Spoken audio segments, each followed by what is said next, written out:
Bien, nous allons maintenant rajouter sur cet assemblage dont on a fait déjà une première simulation par la cinématique.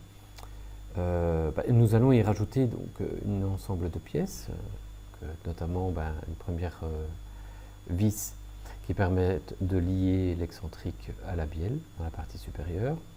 On va rajouter l'axe de pied pour lier la bielle maintenant avec l'excentrique et d'autres pièces.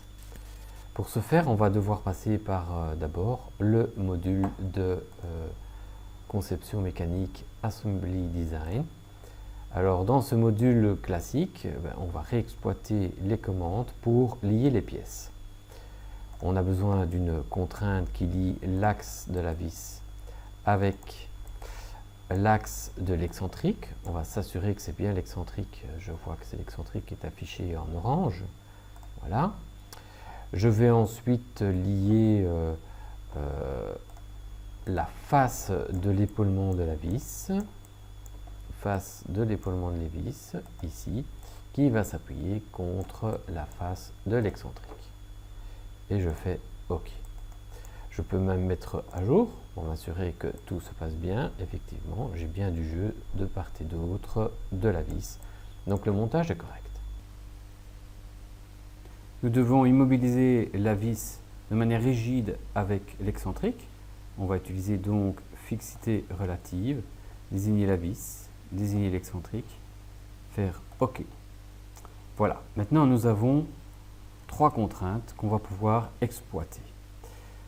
On retourne dans le module de maquette cinématique.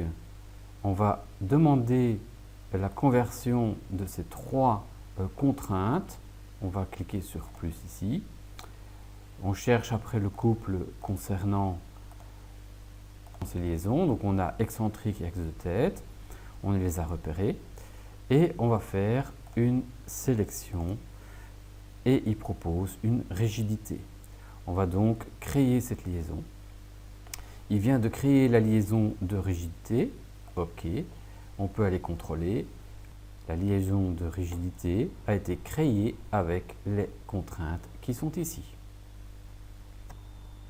On peut contrôler qu'effectivement on a intégré cette rigidité, cette nouvelle liaison dans l'ensemble et que c'est toujours commandable. On va donc lancer la simulation, le mettre en position initiale pour que ce soit exécutable et puis je vais lancer la simulation et on constate qu'effectivement nous avons maintenant un axe qui suit et on voit qu'il est bien en liaison rigide puisque la tête tourne avec l'excentrique. Alors nous allons faire exactement la même chose pour le second axe.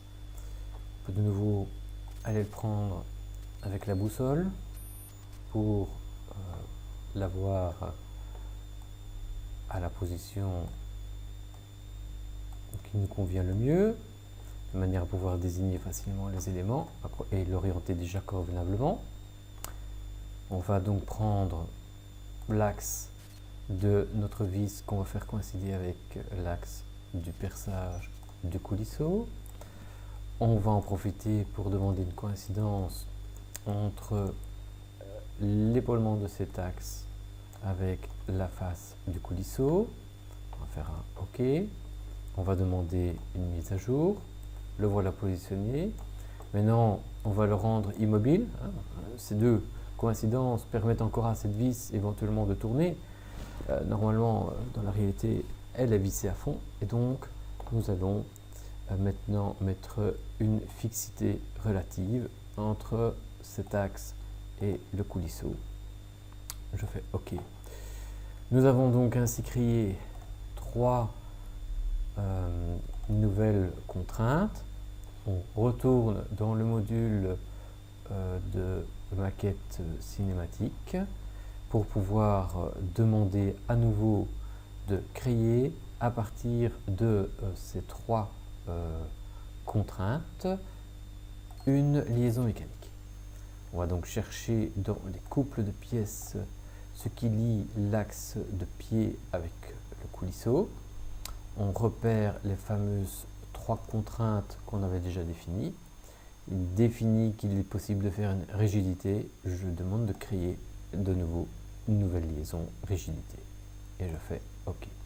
On voit apparaître effectivement la rigidité et je peux contrôler qu'effectivement cette rigidité accompagne toujours notre coulisseau. On va exécuter d'un peu plus loin. Voilà, on constate effectivement que la rigidité est effective. Et on fait cela pour les autres pièces. Ça, je vous le laisse achever et on va passer à la suite. Bien, alors voilà, ici donc j'ai repositionné les pièces manquantes. Je n'ai pas encore défini les rigidités. Sachez qu'à partir du moment où les pièces sont bien positionnées, on pourrait directement passer par l'opération liaison rigide, puisque les pièces sont bien placées. Il suffit simplement de désigner les pièces concernées. Donc je vais prendre par exemple, le levier est rigide par rapport à l'excentrique. Je fais OK. Le mécanisme est toujours simulable. Je vais quand même aussi rigidifier la liaison entre l'excentrique et le support orange. Voilà qui est fait. Et normalement, c'est toujours aussi réalisable. Tantôt, j'avais mis aussi une rigidité entre le tampon et le coulisseau. Voilà. En principe, donc maintenant, si je mets en mouvement tout l'ensemble, je peux faire tout bouger sans aucun souci. Bien, nous allons maintenant détecter les éventuelles collisions qui peuvent survenir lors de la mise en mouvement de tout cet ensemble. Bon, j'ai mis une erreur exprès dans une des dimensions pour le repérer. On va donc pour cela demander une simulation du mécanisme en cours. Je fais OK. Nous allons demander de faire une animation, l'insérer. On va activer, attention ici en bougeant le curseur, il va enregistrer tous les mouvements. Donc s'il y a des saccades, il les enregistrera. Donc ce que je conseille, c'est d'aller vite. Voilà qui est fait. Si vous voulez avoir un travail en continu, on va appuyer sur ce bouton-ci, mettre dans cette position-là. Donc là, on peut déjà simuler la mise en mouvement. OK, ça tourne en permanence. Et puis vous avez ici un indicateur qui permet d'analyser les collisions. Alors, soit vous voulez simplement les voir apparaître, donc je vais activer cela. Vous voyez qu'en orange maintenant vont apparaître des collisions. Vous voyez que par exemple le coulisseau gris rentre de temps en temps en contact dans la matière de l'excentrique. Il y a forcément donc des erreurs à ce niveau-là. Parfois c'est des contacts simples qui apparaissent. Vous avez un second indicateur qui l'oblige à s'arrêter dès qu'il repère une collision.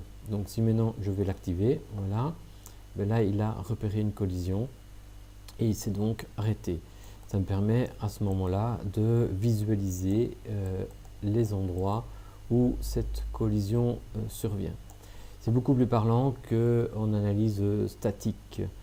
Je préconise d'utiliser plutôt la cinématique quand on veut repérer des collisions lors de la mise en mouvement.